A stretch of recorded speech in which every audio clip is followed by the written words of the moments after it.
Halo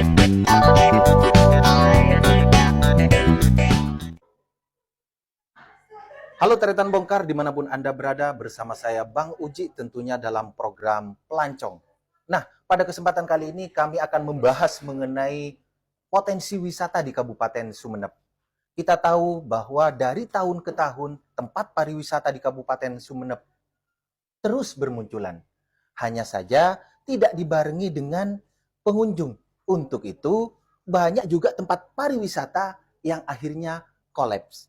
Nah, untuk membahas mengenai itu, sudah ada di samping saya Mas Wilda Rasaili. Dia adalah doktor di Universitas Wiraraja Madura dan juga selama ini getol dalam hal penelitian mengenai pariwisata. Ya, kebetulan kemarin.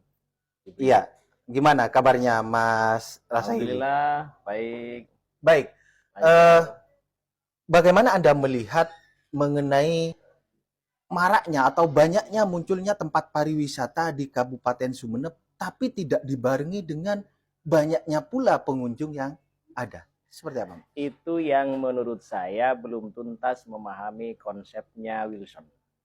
Sejak 1970 itu sudah peralihan restrukturisasi ekonomi pedesaan itu sudah beralih ke pariwisata. Karena potensi desa untuk maju salah satunya wajib pariwisata.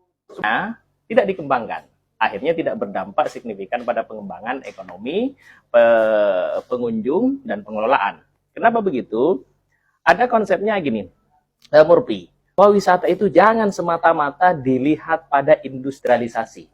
Harus kolab pada 4 hal. Pada kebudayaannya, pada kesadaran masyarakatnya, pada lingkungannya. Jadi harus berkolaborasi itu, agar masyarakat bertanggung jawab, masyarakat juga ikut mengelola, masyarakat mendesain daya tariknya, dan juga mempromosikannya. Jangan semata-mata industrialisasi. Iya. Sehingga tidak berorientasi ekonomi semata gitu.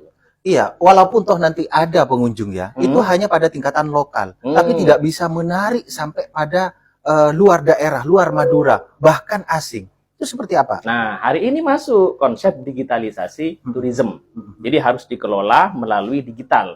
Promosinya promosi digital, pemberdayaannya masyarakatnya harus cakap digital, pengelolaannya harus berbasis digital agar akses informasi keluar itu bisa dibuka gitu. Jadi orang tahu Sumeneb dari mana sih kalau tidak digital? Dari digital.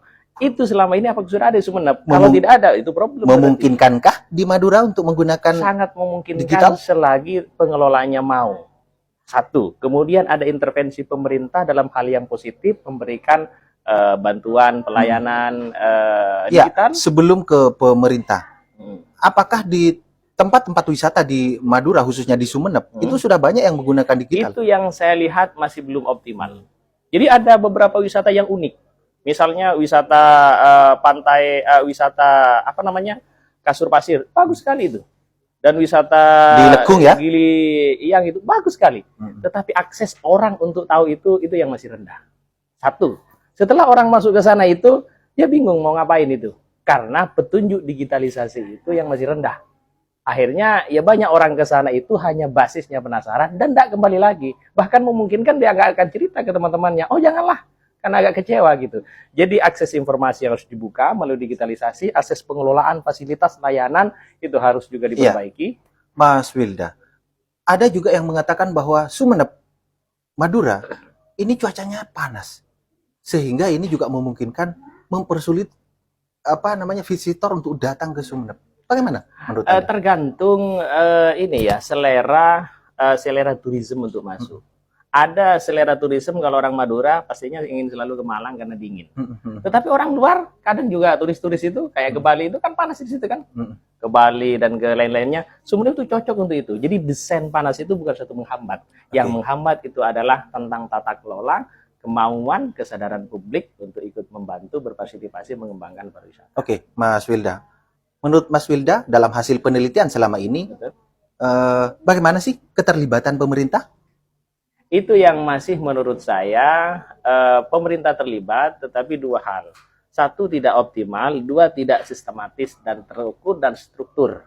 Misalnya tidak optimal itu bantuannya mungkin nunggu dari masyarakat secara murni. Padahal partisipasi itu jangan menunggu. Partisipasi itu mengembangkan kemauan masyarakat.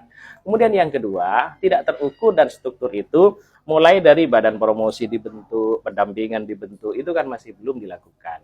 Tetapi apakah berperan? Ada. Tetapi 3 hal yang perlu dioptimalkan adalah optimalisasinya, kemudian peran strategisnya, sama apa namanya itu ya, keterukuran peran pemerintah untuk mengembangkan pariwisata di tingkat desa.